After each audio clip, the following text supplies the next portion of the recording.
Kerman surflari.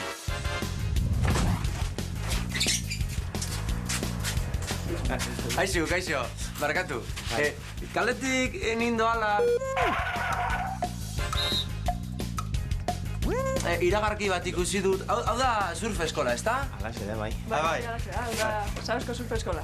Ba, ze ondo, ze nik surf egiten ikasi nahi dut. Ze, joan denudan, tarifatik ibili nintzen...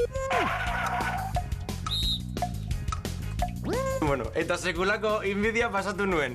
Ba, toki egokira etorri zea. Ze, Zarautz hondartza handi badauka, hondarrasko, olatuak egokia dira, urraren temperatura ere goxo-goxo jarri dugu epel-epel, azizke toki egokira etorri zea. Nahi zunen, azteko prest. Ze ondo. Eta zuek, hemen, Zarauztik ibiltzen zarete surf egiten? Edo Australiatik, Andaluziatik, Ego Amerikatik ere ibiltzen zarete. Bueno, lanian, pixkat, Zarautzen, bai, lanian gaudenian, baina bestela aldeun guztitan. Eta zuekin ikas dezaket? Bai, gurekin, baino itxasoarekin ere. Nola fardatuko dudan, algortatik irteten naizenean.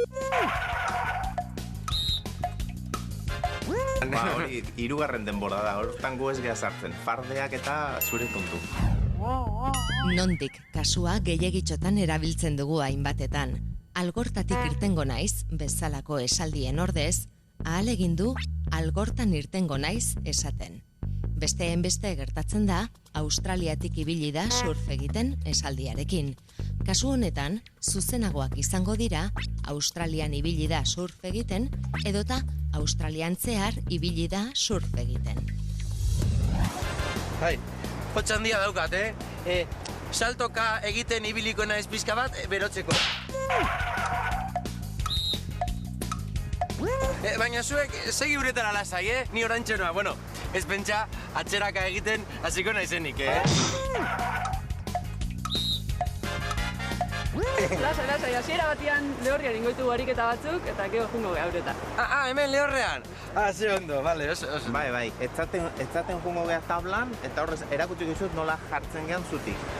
Ados? Bai. Begiratu niri, eskubet aurrea, beste eskua. Hor, txandakatzen. Erki. Ai, ama, oreka galduko dut. Ez harritu, uretan sartu, eta oiuka egiten azten ma naiz, Zu lasai, zuk Mikela ikaso egin da gauzak ondo jongo zaizizu. Oiuka azten bazea ere, arraiak ez dia etorriko gure gana.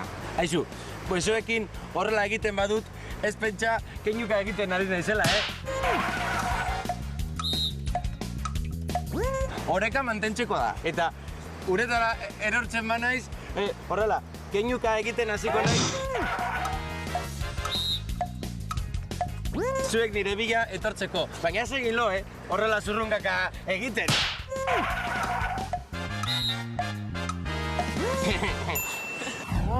Aditzondoak sortzeko, atzizkia erabiltzean ez daukagu egin aditza ipini beharrik ondoren.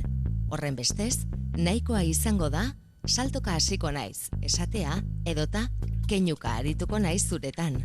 Hau da, salto egiten hasiko naiz, edota keinuak egiten hasiko naiz. Okerrak izango dira hortaz, saltoka egiten hasiko naiz, edota keinuka egiten arituko naiz zuretan.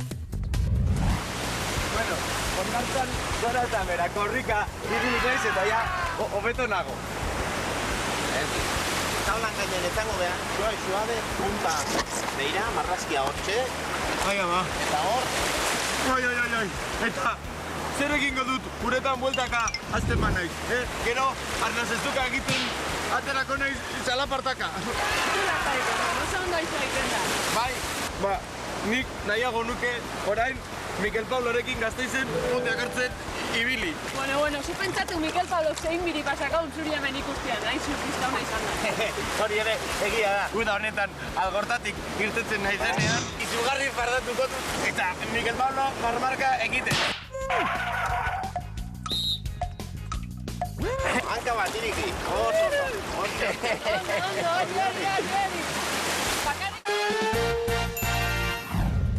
Algortan irteten denean, gehiago ligatuko duelakoan, surfean ikasten hasi da Kerman. Kermanek gaur nondik kasua gehiegitxotan erabili du eta gogoan izan askotan non erabiltzea nahikoa dela. Adibidez, Australian ibili da surfean eta ez Australiatik. Horrez gain, Kerman dardarka ere ikusi dugu. K atzizkiarekin amaitzen diren aditz lagunekin egin aditza ez dugu erabiliko. Adibidez, Kerman keinuka hasi da, edo Kerman keinuak egiten hasi da, baina ez Kerman keinuka egiten hasi da. Argi? Bueno, zuek pixkanaka, betikoa, honekin edo arekin, baina egin.